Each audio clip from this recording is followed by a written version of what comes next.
Capítulo número 6. La filosofía como saber inútil. En Ginebra es como un retorno al pasado, pero no a mi pasado, sino al pasado en tanto pasado.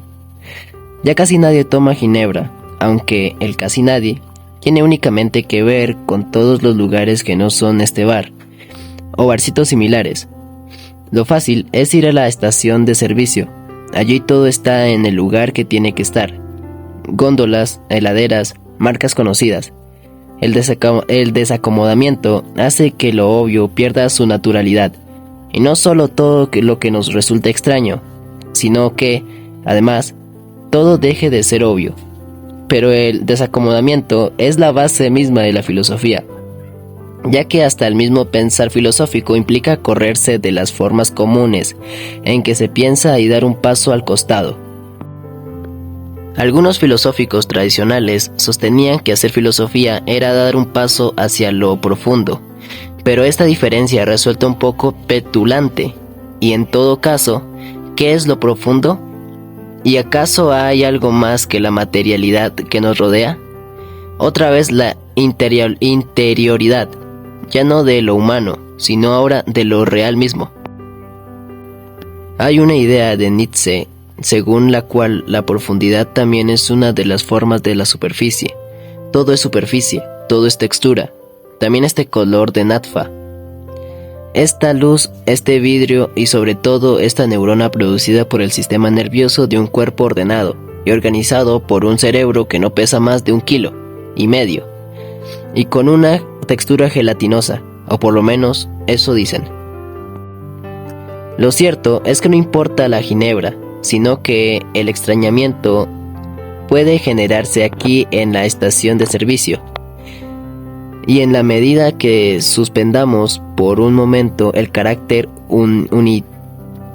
utilidad propio de las cosas, no es lo mismo la verdad y la utilidad, aunque toda la traducción del pragmatismo filosófico no ha hecho otra cosa que intentar formular la noción de verdad en términos de conveniencia y, para no ser tan duros, la practicidad. Pero ¿cómo suspender la utilidad? ¿No es la utilidad algo esencial a las cosas? ¿Qué sería este paquete de papas fritas si no fuese pensado desde la categoría de utilidad? Mejor primero lo compro. La papa frita es un alimento, sirve para que nos alimentemos. Nos alimentemos, sirven para que nuestro cuerpo sigan vivos. Y sin embargo, está claro que hemos dejado ya muchos pliegues conceptuales al decir que un producto del capitalismo alimentario a mero compuesto de proteínas. O dicho de otro modo, se podría pensar la alimentación desde otra perspectiva, sin necesidad de que la comida deba tomar la forma de una papa frita. Deba ser empaquetada en este modo, pero sobre todo deba ser lo accesible a aquel que la puede comprar. O tan natural nos parece que la esencia misma de la producción de nuestras vidas, el alimento, solo sea accesible a aquel que lo compra. Pero hay algo más. Entendemos que una papa frita, a partir de un rasgo suyo definitorio, su utilidad, y la utilidad es un valor. No es la papa frita, no es la cosa misma. Las cosas entran en relación con los seres humanos a través de valores, y nuestra cultura ha erigido un valor casi supremo, y por lo menos ha naturalizado tanto el valor de la utilidad que ya no lo percibimos como valor, como rasgo, y lo hacemos parte esencial de las cosas. Suspender el valor de la utilidad, aunque sea desde el pensamiento, poner entre paréntesis este rasgo al pensar del objeto, nos pone de frente con la cosa y nos obliga a buscarle otros sentidos, otras perspectivas. Pero ¿las hay? O mejor dicho, ¿pueden realmente dejar de abordar un objeto sin el valor de lo útil? ¿No está toda nuestra identidad atravesada por este valor? ¿No está la identidad como principio atravesada por este principio? Se puede operar desde este desmontaje, o, para usar por primera vez un término difundido por Derrida, se puede operar desde la desconstrucción. Podemos desnaturalizar lo útil, podemos entender que la utilidad no está imbrica en la cosa de la manera esencial. Podemos también realizar una historia de la utilidad del occidente e ir viendo cada vez mayor identificación con las cosas. Podemos darnos cuenta de que la papa frita es algo y que además es algo que sirve para comer. Podría servir para hacer una escultura o ruidos en una grabación, pero podría no servir para algo. Claro que la papa frita es un producto del ser humano. Pero ¿qué pasa, por ejemplo, con la noche? ¿Para qué sirve esta noche? Independientemente o más allá de cualquier explicación acerca de la rotación de la Tierra, la noche es. Y puede ser de muchas maneras. Puede ser de muchas maneras porque el ser es siempre comprendido e interpretado por el hombre de diversos modos. Porque el ser siempre es ahí. Es una determinada comprensión el humano. La noche es aquí. En esta pregunta que la sustrae de valor científico y hasta utilitario, es de noche para que hagamos filosofía y nos preguntemos por la noche. Puede ser, y sin embargo la noche es. ¿Qué es la noche? Importa más poder seguir preguntándole a la noche ¿qué es? Cada vez que sobre la noche se postula una respuesta, la pregunta para el ser libera. Pero entonces, ¿para qué sirve la filosofía? ¿Cuál es su utilidad? No cura enfermedades, no construye puentes, no diagrama un sistema de ventas, no trae felicidad, no establece certezas, no facilita las cosas.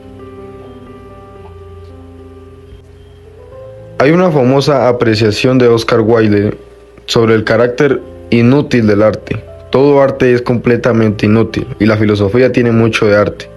Conmueve, moviliza, zamarrea, busca desde la razón acceder a la razón, busca trascendencia. Si la acción filosófica se reduce a la búsqueda de fundamentos que sin embargo se muestran infundados, abismales y cambiantes, ¿no se vuelve la filosofía una tarea profundamente inútil?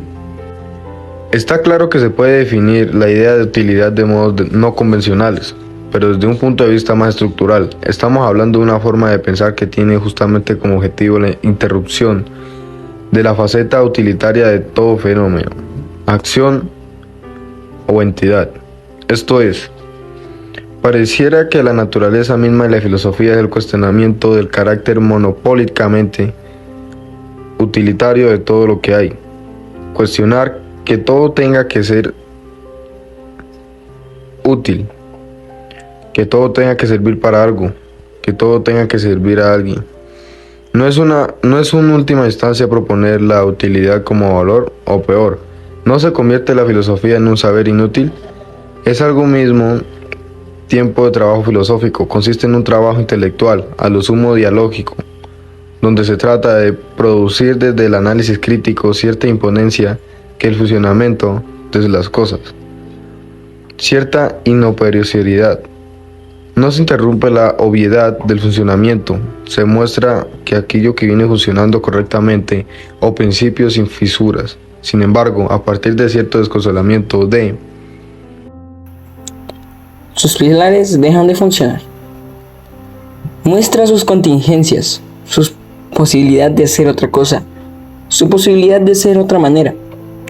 Rompe con el criterio básico de la utilidad que consiste en garantizar la ganancia. No la ganancia económica, sino todo tipo de ganancia pensada desde la expansión de nuestro yo. La utilidad de las cosas es siempre utilidad para mí, con lo cual todo se vuelve en algún punto funcional al individuo o a un grupo de individuos que se consideran semejantes.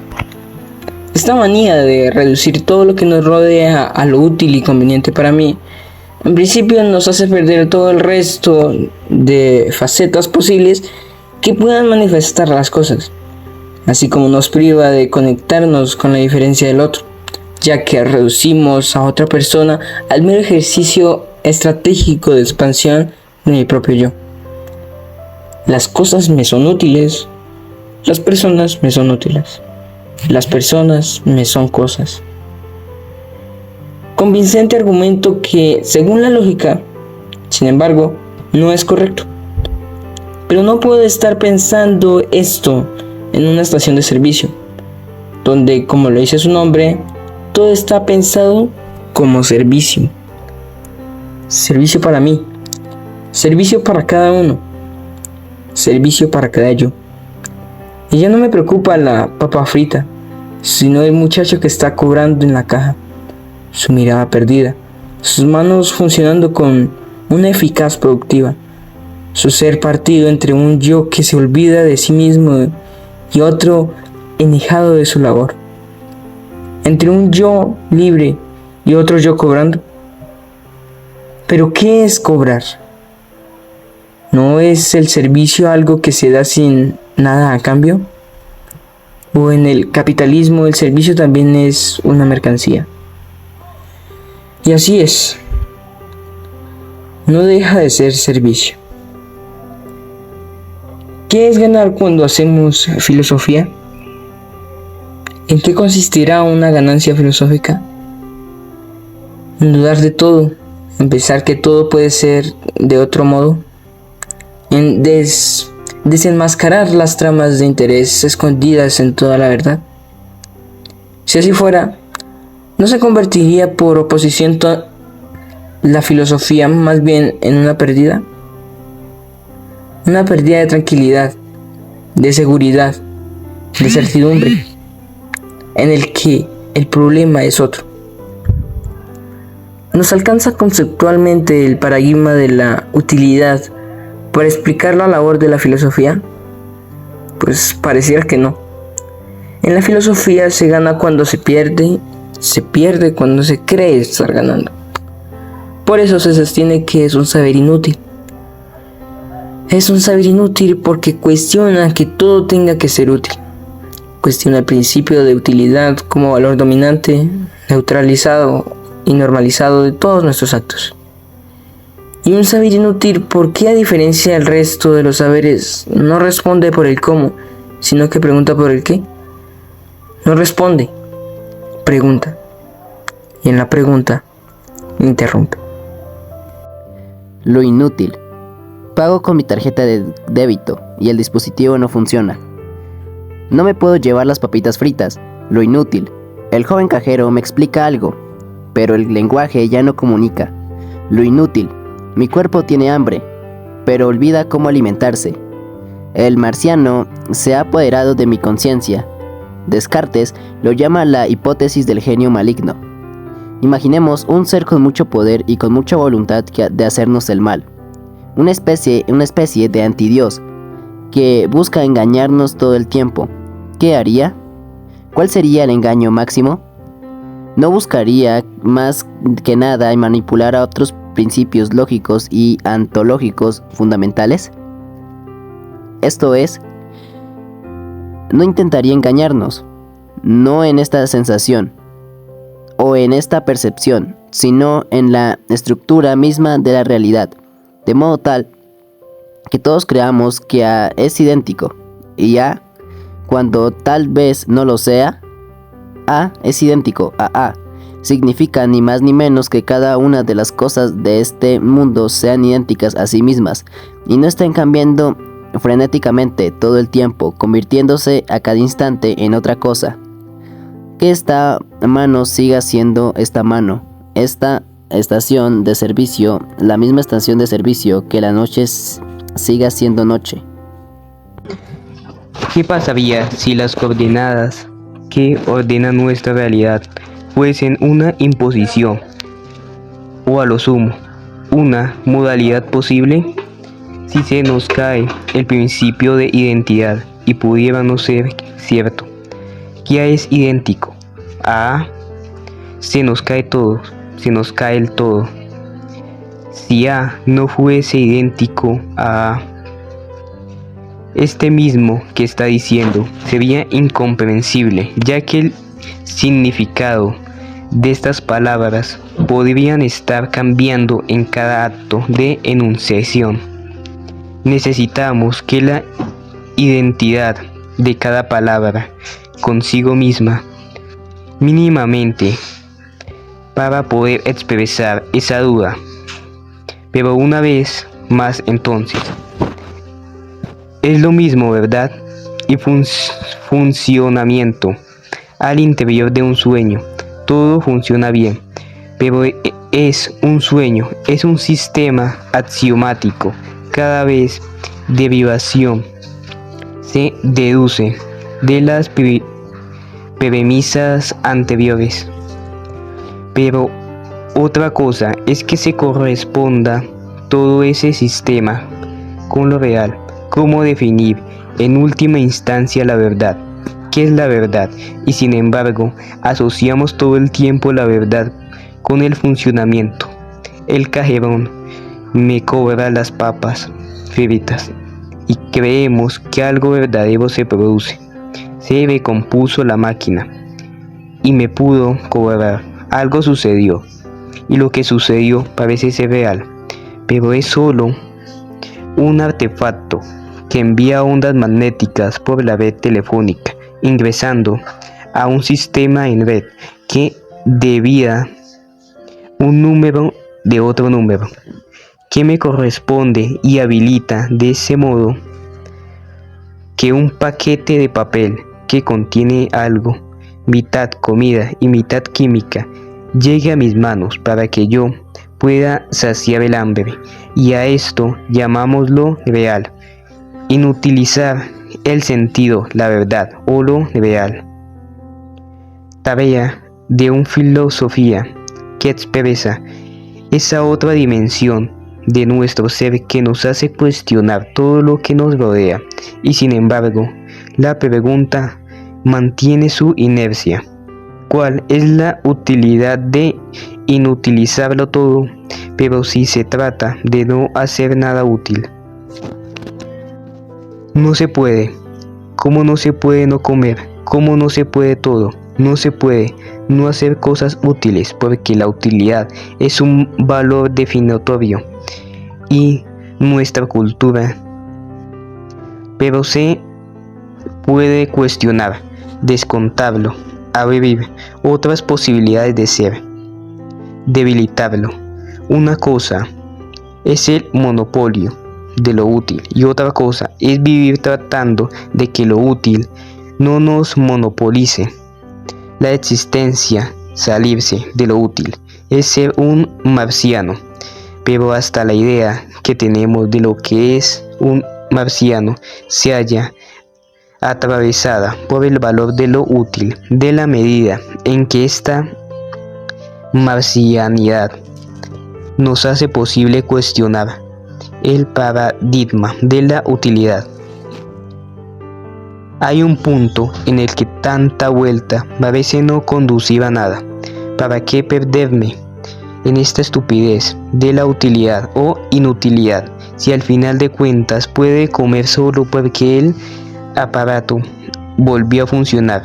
Y aunque le hubiera planteado al cajero toda esta disquisición, el paquete de papas fritas, como cualquier mercancía, pudo llegar a mí porque la pagué. Y lo pagué porque tenía plata en mi cuenta de ahorro y tenía plata en mi caja de ahorro, porque me pagaban el sueldo y me pagaban mi salario, porque intercambié mi fuerza de trabajo por el dinero, con el cual finalmente pude pagar el paquete de papas fritas, y gracias a este consumo de cajero, a su vez va a cobrar su salario a fin de mes con parte del dinero con el que yo pagué el paquete de papas fritas. O sea que en definitiva hay una parte en mi fuerza de trabajo que intercambié con parte de la fuerza de trabajo del cajero, que no sé cómo se llama, pero que ambos nos sentamos unidos al intercambiar nuestros cuerpos, o peor, al ser ambos explotados por alguien que en cada caso nos pague un salario infinitamente menor a lo que ambos producimos. Hay una dimensión de la filosofía que al priorizar la pregunta logra plantear algunos mecanismos posibles que nos permiten explicar ciertas situaciones, podemos simplemente pagar el paquete de papas fritas y pensar que como el ser humano necesita alimentarse, se fueron creando formas de ordenamiento social y económico cuyo objetivo ha sido facilitar el acceso de la gente a la comida. Habría que poder justificar cada llegada de la nutrición como factor fisiológico a esta góndola llena de porquerías, o más bien de marcas, que es en definitiva lo que consumimos. Pero más allá de ello, es cierto que es posible tener una mirada de la realidad con el objetivo de salvar los fenómenos, como decía una máxima medieval, o menos, no buscarle ningún sentido oculto a nada y aceptar lo que se nos presenta como evidencia, que además corre con la ventana de no solo explicar lo que sucede, sino explicarlo sin fisuras. Pero la filosofía nació justamente en la fisura que provoca el que una totalidad se nos presente sin fisuras, como estas góndolas actúan como una totalidad, todo ocupa el lugar que tiene que ocupar. Las etiquetas para adolescentes al principio de costado, las galletas todas juntas, las bebidas en la heladera, las papas fritas por orden de precio, como una puesta en escena, un gran teatro que se niega a sí mismo y si nos muestra con una naturalidad incuestionable. Hay todo un orden naturalizado, según el cual cada uno de estos alimentos empacados se nos presentan para ser consumidos en estas góndolas, en una estación de servicio, como esta escenografía que articula un guión que obliga a los seres humanos a emparentar cierta propensión natural a alimentarse con el consumo de marcas de alimentos envasados. Acá hay una totalidad cerrada que veamos que alimentarse en comprar este paquete de papel planteado, pintado de amarillo, con una marca hecha de palabras que remite a una publicidad jocosa, adentro del cual hay algo que en su origen parece estar hecho de papas, aunque lejísimo de las papas sembradas en el campo, ya que se encuentran luego procesadas en grandes máquinas de grandes empresas de grandes capitales, y creemos que conocemos cuando conocemos, pero no me importa, tengo hambre. Tal vez todo se trate de este gesto. No puedo no salir de la utilidad, pero puedo utilizar y vivir en la tensión entre lo útil y lo inútil, la misma tensión que rompe cuando amo, aunque no crea en el absoluto del amor, y cuando buscamos la verdad, aun sabiendo que la verdad no existe. Tensiones, márgenes, cornisas. No se puede salir de lo útil, como no se puede nivelar a la muerte, pero se puede debilitarla, quitarle peso. Mucho de la filosofía se juega en este quitar peso, aunque si sigo comiendo porquerías. Capítulo número 7. La filosofía como ejercicio para la muerte. Salgo de la estación de servicio y ahora realmente no sé dónde estoy. Por lo menos tengo el paquete de papas fritas. Veo a lo lejos una vía de tren atrás de los árboles. Voy hacia allá. No hay nadie en la calle. Piensan unos autos que no respetan los semáforos. Se ve que tienen miedo. Detenerse es morirse. Temen la inseguridad, como si pudiera estar seguro de algo. ¿Habría alguna línea que conectase ideas entre inseguridad existencial y la inseguridad cotidiana? Hay una naturalización de ciertas evidencias, Sabemos que nos vamos a morir y que la vida es finita, pero también confiamos en el sistema de derecho que garantiza que no es posible que alguien parezca junto al automóvil y nos pegue un tiro. La ley, así pensada, cumple el objetivo de mantener cierta ficción en funcionamiento, como los paquetes de galletas a las góndolas de la estación de servicio.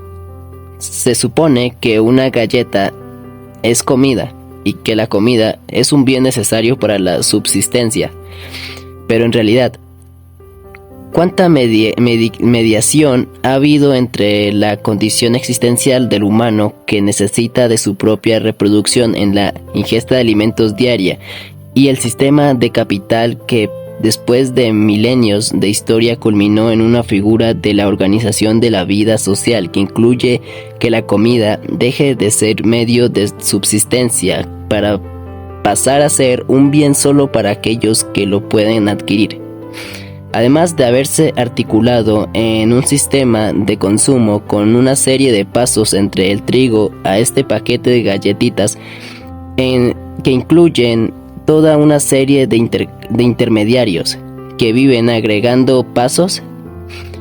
¿Qué comemos cuando comemos una galletita? ¿A quién comemos? Pero este paquete de papas fritas y la inseguridad cotidiana supone cierta disfuncionalidad de la ley que entonces se muestra como ficción, en el sentido de no expresar la naturaleza de las conductas humanas, sino de todo lo contrario. Es que en principio parecería que la necesidad de la ley aparece porque si me detengo en el semáforo, alguien me saca lo propio, incluyendo mi propia vida. Pero hay algo que no entiendo. ¿Es mío o no es mío este paquete de papas fritas? La ley está garantizando mi propiedad sobre él mismo, pero hay alguien que me lo quiere sacar, o eso intuyo. O vi muchos noticieros donde encuentran historias de robos de paquetes de papas fritas, o de automóviles detenidos en los semáforos. Una cosa es que sea mío porque vivimos en un sistema de derecho bajo un modelo capitalista que hace que la propiedad privada un valor incuestionable, y otra cosa es planteo filosófico acerca del carácter natural o esencia del capitalismo como expresión de relaciones entre los seres humanos. Demasiado. Lo peor es que este automóvil se detuvo donde nadie lo hacía. Y efectivamente, dos chicos muy jóvenes surgen desde la oscuridad y se acercan muy rápidamente sin ninguna duda de su intención. Uno de ellos lleva una piedra bastante grande en su mano, con lo cual rompe el parabrisas del automóvil, mientras el otro, con un revólver, amenaza a la señora, que muy nerviosa se baja y los deja en el vehículo, clamándoles que no la maten. Me veo viendo la escena y me siento escíndilo y hasta perturbado, porque no atino ni siquiera a asustarme. Fue como ver una película que sucedía a pocos pasos. La señora está muy nerviosa y me acercó. Creo que en este estado de nerviosismo, la señora puede asistir a un nexo clave entre la inseguridad y la existencial y la inseguridad cotidiana en medio de la muerte. El nerviosismo de la señora puede asistir a un nexo clave entre la inseguridad existencial y la inseguridad cotidiana, el miedo a la muerte. En el Fedón, Platón relata la muerte de Sócrates. Es un diálogo escrito entre las llamadas obras de su madurez, pero que siguiendo una supuesta cronología de la muerte de su maestro. Se ubica al final de su vida. Quiero decir que incluye el relato del final de la vida de Sócrates, y específicamente de su muerte. Platón escribe en diálogos y su alter ego, su personaje en Sócrates, ese maestro real que tuvo y que le sirve como protagonista de sus disquisiciones filosóficas. La mezcla de argumentos filosóficos con situaciones concretas en las que se encargan en debates de ideas. Hacen del diálogo platónico un tipo de escritura filosófica bastante particular. Hay quienes desconfían de la escritura filosófica En tanto pierden la influencia de un saber que solo se conecta en la medida en quien quiere, interpela, cuestiona a otro en ese movimiento se transforma. Pero también es cierto que hay quienes entienden que la filosofía no es más que un género literario, cuya escritura casi en planos epistolar marca un estilo y provee conversaciones entre pensadores de diferentes épocas. Lo cierto es que, sea de un modo o del otro, los textos platónicos buscan recuperar la espontaneidad del diálogo filosófico, o al sumo el poder empatizar con cualquier hablante que se encuentre en la necesidad de argumentar o incluso de preguntar sobre algunos de los temas existenciales tradicionales. Y siempre está Sócrates, que, como un maestro, desarticula las verdades, desmonta las certezas, obliga a continuar justificando con una idea casi hasta su paroxismo. Leer los diálogos de Platón es hacer el recorrido intelectual de Sócrates, y hasta se podría ir leyendo los diálogos de acuerdo a los tiempos donde Platón ubica las situaciones. No solo recorrer las ideas de Sócrates, sino también su vida, una vida que por diferentes motivos se ve amenazada por el poder de Atenas, que finalmente lo condena a muerte después de un juicio. Cada una de estas etapas corresponden a diferentes obras de Platón y del Fedón. Se hace cargo del último tramo. Sócrates y sus discípulos de siempre se encuentran en la cárcel esperando que el guardiacárcel realice la ejecución envenenando a Sócrates con cisuta. Mientras Sócrates se dedica a explicar la naturaleza del alma, pero sobre todo los rasgos que hacen del alma una entidad inmortal, sus alumnos se ven poniendo nerviosos ante la inminencia del final. Ese nerviosismo se va volviendo el tema subyacente. La inminencia de la muerte es demasiado. Una cosa es saber que nos vamos a morir y otra es ir viendo al verdugo preparar la cicuta en el espacio contiguo. En ambos casos nos vamos a morir, pero lo difuso de su venida hace que podamos escabullirle un poco. Escabullirle a pesar de que no es el mismo que hundirle a la muerte misma. Además, en realidad, si uno se pusiese a pensar más lógicamente el tema, no hay gran diferencia entre el verdugo preparando la cisuta y la fecha promedio de nuestras muertes naturales. Sabemos que va a llegar, aunque a veces entendamos que llega a destiempo. Es que ese es el gran punto. Se supone que lo humano viene con un ciclo natural de duración más allá de lo que la técnica pueda luego hacer o modificar. Por eso se trata solamente de una cuestión de conciencia, sino de cierta preparación. Llamémosle espiritual frente de su venida. Sócrates intenta explicar a sus alumnos que la ausencia de miedo frente a la muerte inmediata tiene que ver con ese trabajo que ha venido realizando desde siempre. La filosofía es un ejercicio para la Muerte. La señora tiembla. Me acerco lento. Le pregunto si está bien. Ella no me responde. Su respiración está muy agitada. Está sentada en una especie de vereda junto a la mía. Me mira en diagonal de abajo para arriba, levantando los ojos pero sin mover su cabeza. La veo indefensa, golpeada, desacomodada, como si en realidad la hubieran mordido, como si le hubiese sucedido algo inesperado. Bueno, pues es que le pasó algo inesperado. La violentaron. La violencia y la seguridad son un par de conceptos intricados, mixturados.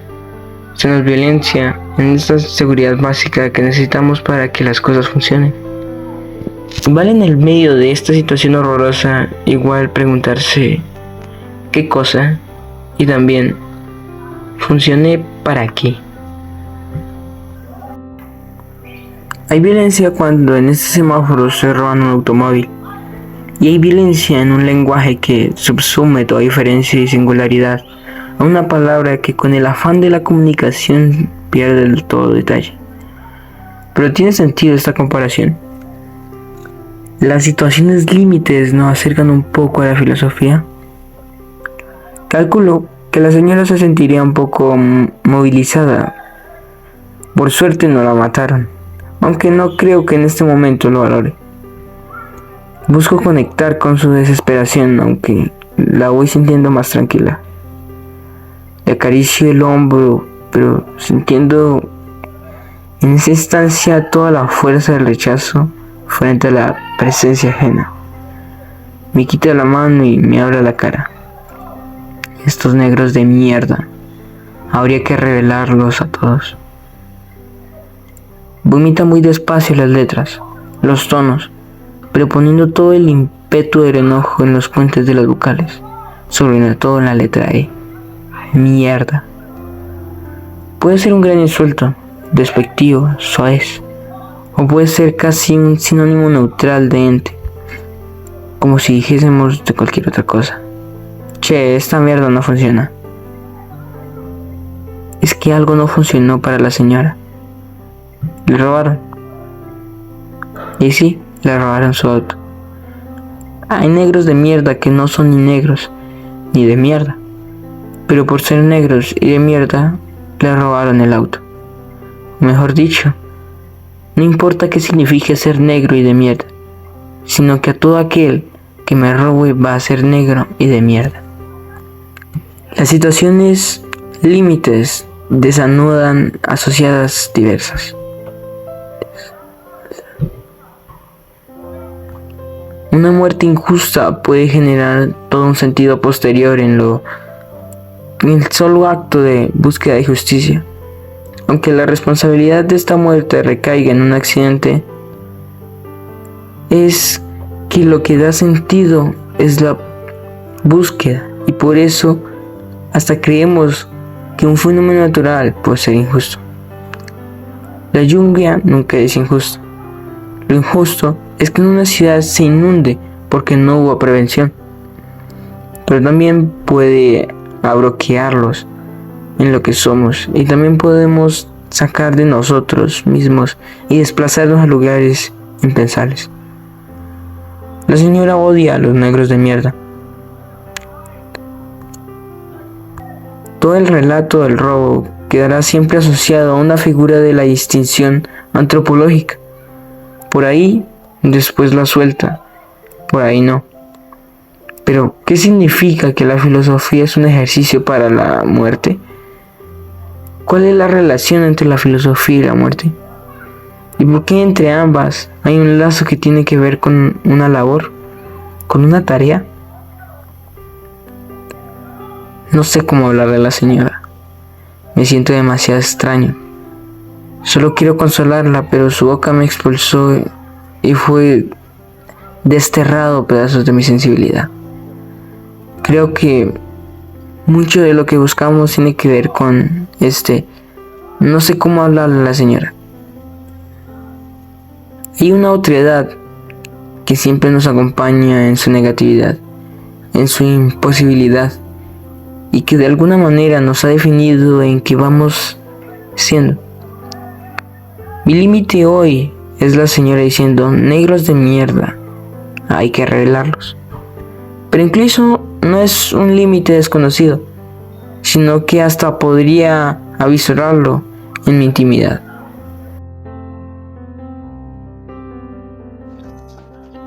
Una vez debe accionar con estos fachos de mierda. Habría que reventarlos a todos. Pero ¿es lo mismo o no es lo mismo? Hay seres humanos reventables ¿por quiénes? Por otros seres humanos, o sea que todos los seres humanos son reventables por todos los seres humanos, y que define la legitimidad de un exterminio. ¿Por qué hay matanzas legítimas y otros ilegítimas? ¿Por qué alguien mata para robar un automóvil y después alguien mata al que mata y después alguien mata al que mata? Y por eso el Estado monopoliza el uso de la violencia y decide a quién matar. Internaliza la violencia, la hace legal. La naturaleza, la señora ya no lleva más, sino que absolutamente enojada sobre sí misma, habla por celular, relatando lo sucedido, en cada vez mayor enojo y mayor incontinencia verbal. Me impacta sus palabras, pero no puedo dejar de recordar la escena de hace minutos y saber que por nada casi la mata. Por nada significa por un automóvil, y por nada significa que un espasmo del que tenía el revólver. Pero ¿qué es la nada? Es como la muerte. Y el miedo a la muerte, ¿dónde quedó? Me gustaría preguntarle. ¿Qué le pasó por el cuerpo cuando la encañonaron? ¿Pensó en su vida o en su automóvil? ¿Pensó en lo que perdía? Un automóvil claramente es una pérdida. Pero la vida, ¿se pierde la vida? O dicho al revés, ¿la vida nos pertenece del mismo modo que poseemos el automóvil? Parece que no, y sin embargo, un automóvil o una mochila o un celular parece que valen más, o por lo menos se mata o se entrega la vida. Algo no funciona en realidad, o más bien algo funciona demasiado encerrado sobre ciertas premisas que ni bien las sabemos, se nos vuelve todo el paquete disfuncional. Algo de miedo a la muerte tuvo que haber recorrido ese cuerpo, aunque sea un instante donde todas las propiedades se volvieron inulsas. Y en ese único y efímero momento, la señora sintió que se iba a morir. Pero es lo mismo sentir que uno se va a morir que sentir la muerte. Vivimos sabiendo que nos vamos a morir, pero pocas veces estamos frente al revólver de alguien que sabemos que puede dispararnos. Saber que nos vamos a morir es constitutivo de la condición humana, y cualquier situación límite nos arroja impunemente al desocultamiento de ese olvido. Sabemos todo el tiempo que nos vamos a morir, pero todo el tiempo lo olvidamos. Hay algo en el olvido que nos permite funcionar en el día a día. Otra vez el funcionamiento de cada vez menos la verdad. Pero la señora ahora llora y calma. Creo que a una hija que la venga a buscar y me pide la dirección exacta. Por suerte, hay otras personas más lejos que le pueden dar esa información. Acto que hace que recuerde que no sé dónde estoy, aunque si hay una vía de tren, debe ser el oeste o el noroeste, pero no importa. Los puntos cardinales son un buen sistema de ordenamiento, y nosotros buscamos la perdición. ¿Nosotros?